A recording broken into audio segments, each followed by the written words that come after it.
The village of Ukuta is nestled deep within the dense, ancient forest. By day, it brims with life, laughter, chatter, and the playful shouts of children echoing along the dusty red roads. But when night falls, the warmth vanishes, replaced by an unspoken fear. Beyond the village lies Lake Mgboko, a vast body of water stained a deep crimson. Like blood, no one dares approach it after dark. The villagers believe something lurks beneath the surface, an ancient spirit, waiting for an unwitting soul to draw too close. The full moon casts a pale silver glow over the lake. In one corner of the village, Dike sits by the fire with his friends after a long day's work. The warmth of the flames and the sound of quiet conversation fill the air. Then, a scream, high-pitched, desperate. Woman. No, no, it can't be. My son is gone. Dike and the others rush to the village entrance. There, on the ground, kneels Mama Kalu, a middle-aged woman, her face streaked with tears. Twisted in terror, Mama Kalu, sobbing, last night, he was here. This morning, only footprints leading to the lake remained. No, those weren't just footprints, they were drag marks. A murmur ripples through the villagers. Every eye turns toward Lake Mgboko. Everyone understands what has happened. A year ago, another young man had vanished in the same way. And before that, another. Dike clenches his fists, feeling his heartbeat quicken. He has heard the stories of the curse, but never before has he come face to face with its terrifying reality. As whispers spread through the crowd, an old woman steps forward. Mama Ijima, the village's oldest and wisest elder. Her expression is grave, her voice heavy with warning. Mama Ijima, my children, this is not a simple disappearance. This is punishment. Have you all forgotten the tale of Amalicha? Silence falls. They all know the story, yet none dare to speak of it. Mama Ijima's gaze pierces through the crowd as she begins her tale. Mama Ijima, over 100 years ago, there was a girl named Amalicha. She was the pride of Ukuta, but also its curse. One day, a prophet arrived and declared that to protect the village, Amalicha must be sacrificed to the gods. No one believed him, but that very night, a great drought descended upon the land. Rivers dried up, crops withered. With no other choice, they bound Amalicha and cast her into Lake Mgboko.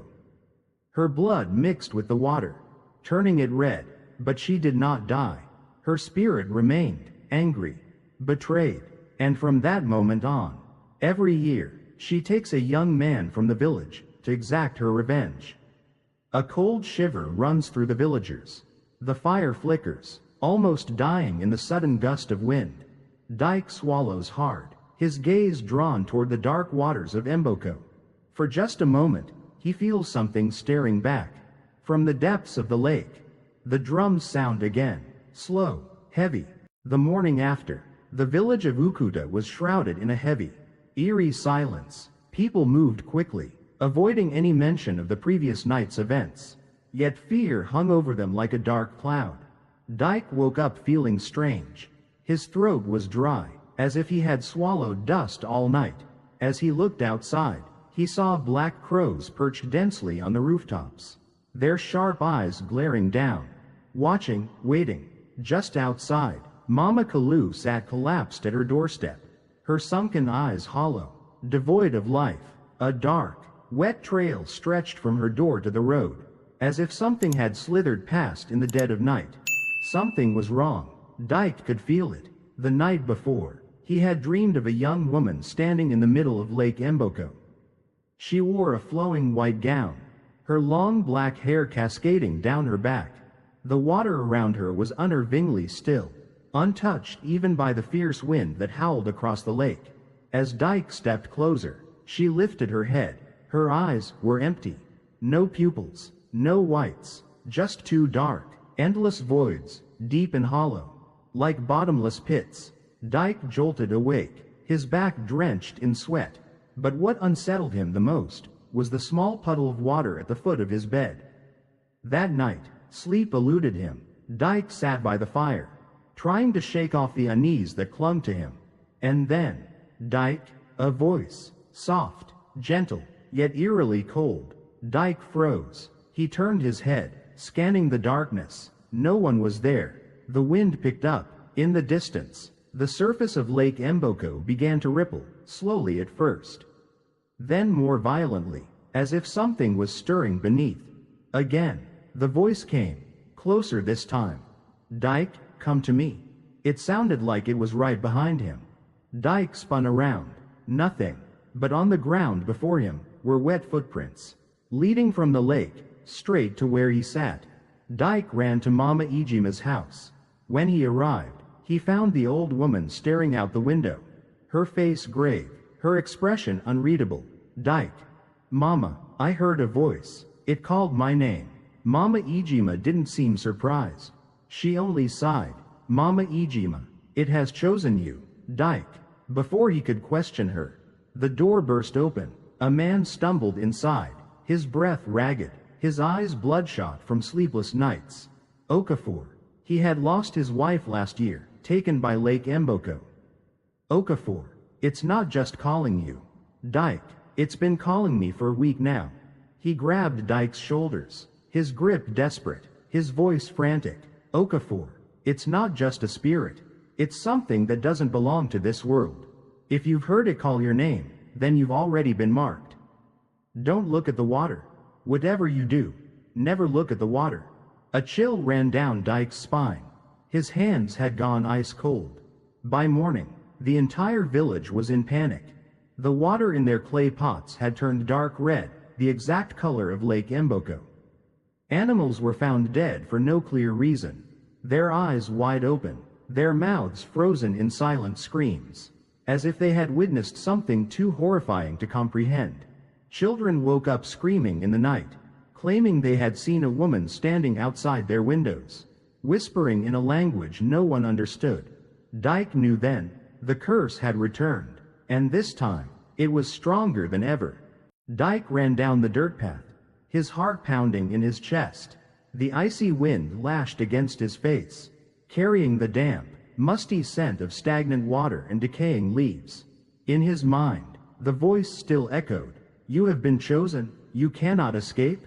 As he burst into Mama Ijima's house, the oil lamp on the table flickered and went out, swallowing the room in darkness. For a moment, only the sound of Dike's ragged breathing and the howling wind outside filled the space. Mama Ijima sat before a small altar, the flickering candlelight on the floor casting restless shadows across her ancient, knowing eyes. She did not flinch at Dike's frantic entrance, as if she had already foreseen this moment. Dike slammed his hand onto the table. "Dike, Mama, I saw her, the woman, she was right in front of me." Mama Ijima let out a slow, weary sigh. Her frail fingers traced the protective beads around her neck before she finally lifted her gaze to meet his. Her voice was heavy, like stone. "Mama Ijima, it has begun. The curse of Lake Mgboko." A chill crept up Dike's spine. "The curse?" She nodded, then slowly poured a red powder into the bowl of water before her. Instantly, the surface began to swirl, darkening until it turned as black as ink. Do you know why Lake Mgboko is always so still? Because it is full of the souls that were sacrificed. Faint images rippled across the water, shadows of figures thrashing in the black depths, their silent screams reverberating through Dike's mind. Mama Ijima began her story. It began centuries ago, when this land was just a small village ruled by a powerful chieftain. At the heart of the village lay a sacred lake. The people believed that Lake Mgboko was not merely a body of water, but the dwelling place of an ancient goddess. To ensure bountiful harvests, they committed an unspeakable act. Each year, they sacrificed a young girl to the lake, but one of them resisted.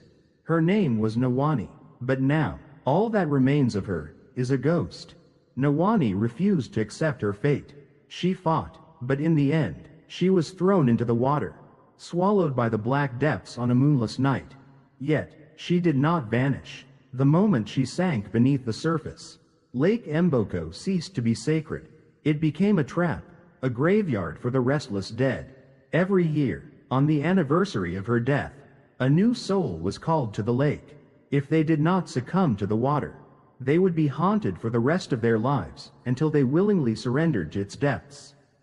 Dike's breath caught in his throat. "Mama, are you saying that I am next?" Mama Ijima's gaze bore into him. The candlelight reflected in her eyes, making them darker than the night beyond. Yes. Dike took a step back, feeling the room close in around him. This was impossible. These were just old legends. But when he glanced at the bowl of water, his stomach clenched, because the reflection staring back was his own. And in that vision, he stood at the edge of the lake. A pale, lifeless hand reached from the water, clawing at his wrist, dragging him down. Dike gasped and stumbled back, knocking over the bowl. The red powder spilled across the floor. But Mama Ijima's cold, unwavering gaze remained fixed on him. "Mama Ijima, if you do nothing, you will die. Or worse, you will take her place." Dike's breath came in sharp, shallow gasps. Sweat chilled his skin, though the air in the room was utterly still. He thought of the dream, the woman's sinister smile, her void-like eyes, the whispers in a language he could not comprehend. He thought of the night before, the wet footprints outside his door, the slow drip of unseen water in the darkness. This was not a trick of the mind, not an illusion. The curse was real, and it had chosen him. Mama Ijima placed a small charm bag in his trembling hands. "Mama Ijima, if you wish to live, you must face her. Do not run." Outside, the wind howled, growing stronger. A soft, wet sound came from the window. Dike turned, his heart nearly stopping. A drenched, pale hand clung to the glass. And beyond it, in the depth of the night, two hollow, empty eyes stared back at him. The sky had begun to shift to a pale shade of gray. The first light of dawn crept over the horizon, but it brought no warmth, only a cold, dim glow that cast its lifeless sheen over a world still caught in the breath of night. Dike lay on the shore of the lake, his body drenched, his breath weak. A dull, aching pain spread through him. His arms still bore deep, bruised imprints, the remnants of the hand that had dragged him beneath the water.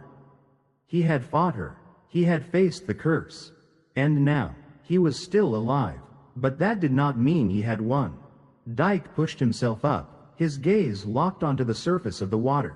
Lake Mgboko lay still, undisturbed, as if nothing had ever happened. Gentle ripples lapped at the shore, reflecting the sky as it slowly brightened.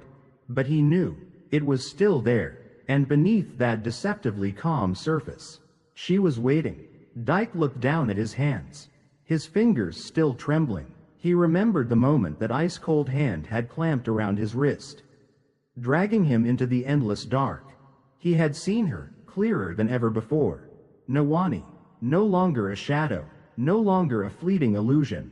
She had stood before him, her eyes dark as the abyss, her skin as pale as moonlight. She had smiled, gently, almost tenderly, yet in that smile, there was a sorrow too deep to name.